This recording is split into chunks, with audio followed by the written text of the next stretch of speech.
Bismillah. Assalamualaikum warahmatullahi wabarakatuh. Alhamdulillahirabbil alamin. Wassalatu wassalam asyrafil anbiya'i wal mursalin wa ala alihi wa ashabihi wa man tabi'ahum bi ihsan ila yaumil amma ba'du. Bapak dan Ibu sekalian yang mudah-mudahan Allah memberikan rahmat kepada kita semuanya.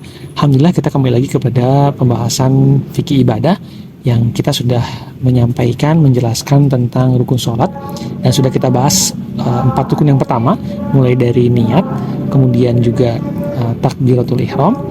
Lalu yang berikutnya adalah yang ketiga, berdiri bila mampu dalam sholat fardu tentunya ya. Dan kita juga sudah terangkan kalau tidak mampu berdiri harus seperti apa. Lalu yang keempat adalah membaca Al-Fatihah dengan basmalah ya.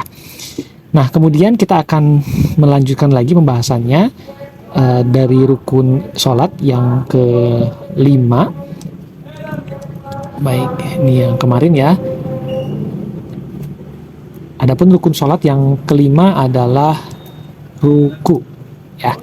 Ruku kadar minimal ruku itu adalah mencondongkan tubuh ke depan tanpa, ingat nih, tanpa membengkokkan kedua lutut sampai pada keadaan di mana kedua telapak tangan dipastikan bisa menyentuh kedua tempurung lutut.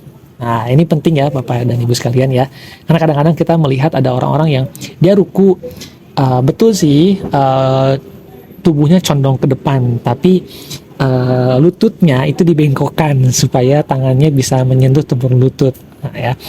Nah, padahal minimalnya adalah tanpa dibengkokkan. Kemudian ketika kita ruku itu tidak ada niatan yang lain kecuali untuk ruku. Maka ketika misalnya kita mau ruku, kemudian kita ralat ya. Misalnya kaki kita gatel. Lalu kita ruku dengan niatan untuk menggaruk. Setelah menggaruk ada niatan tambahan. Udah aja sekalian ruku. Nah ini nggak boleh ya. Kalau terjadi seperti itu ya dia harus berdiri lagi seperti biasa. Lalu dia takbir intikal, kemudian dia ruku ya. Itu. Nah ini yang perlu disampaikan lagi dan insya Allah juga sudah familiar ya, bahwa ruku yang sempurna itu punggung ya sampai kepala ini lurus ya. Lalu juga mata kita tertuju fokus kepada tempat sujud ya. Yang berikutnya adalah tumakninah di dalam ruku. Nah, ini penting ya.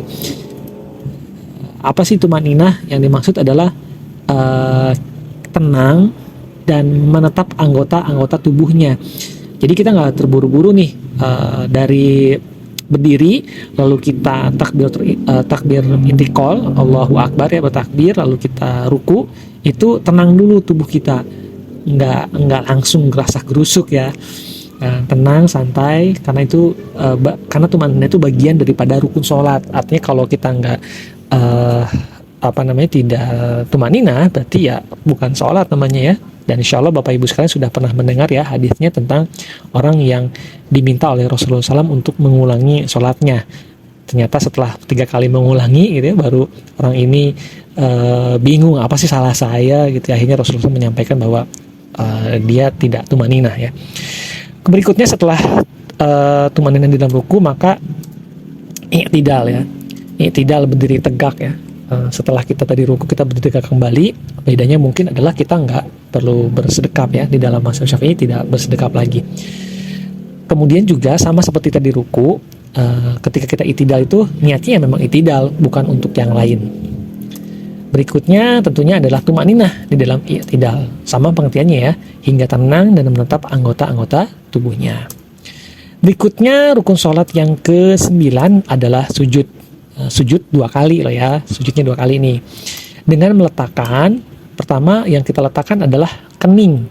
Kemudian yang perlu jadi catatan kita juga adalah kening yang kita letakkan, kita sujud itu dalam keadaan terbuka, tidak boleh dalam keadaan tertutup ya. Lalu disertai juga dengan sedikit menekan kepala ke tempat sujud. Berikutnya yang kita letakkan adalah jari jemari tangan, jelas ya, dan jari jemari kaki bagian dalam. Kemudian yang berikutnya lagi adalah kedua lutut kita. Lalu juga perlu kita sampaikan bahwa ketika kita sujud itu posisi tubuh bagian belakang, bagian panggul ya, lebih tinggi dibandingkan bagian atas kepala dan pundak. Nah, insya Allah ini teman-teman sudah tahu lah ya. Nah, ini adalah sujud. Tadi sudah kita katakan bahwa keningnya itu dalam keadaan terbuka, nggak boleh dalam keadaan tertutup. Kemudian jari jemari tangan dan kaki bagian dalam ya. Ini jari jemari tangan, lalu ini jari jemari bagian kaki ya, bagian dalam, lalu kedua lutut ya. Dan tadi juga sampaikan bahwa panggul kita lebih tinggi ya dibandingkan dengan kepala tentunya.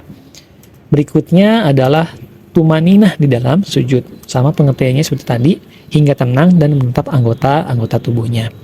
Berikutnya adalah duduk di antara dua sujud, yang biasanya kita kenal dengan duduk iftirosh. Seperti ini ya duduk iftirosh ya teman-teman, insya Allah sudah tahu juga duduk iftirosh. Walaupun memang ada duduk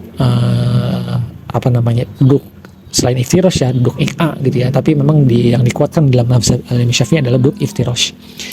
Berikutnya yang ke-12 adalah tumakninah ketika kita duduk di antara dua sujud. Nah, demikian ya untuk rukun sholat yang kita bahas saat ini di video ini. Sudah ada 12 rukun sholat yang kita bahas. Mudah-mudahan bermanfaat, dan yang paling penting adalah menambah kualitas kita ketika kita menghadap Allah Subhanahu wa taala. Demikian saja. Semoga bermanfaat. Barakallahu fikum.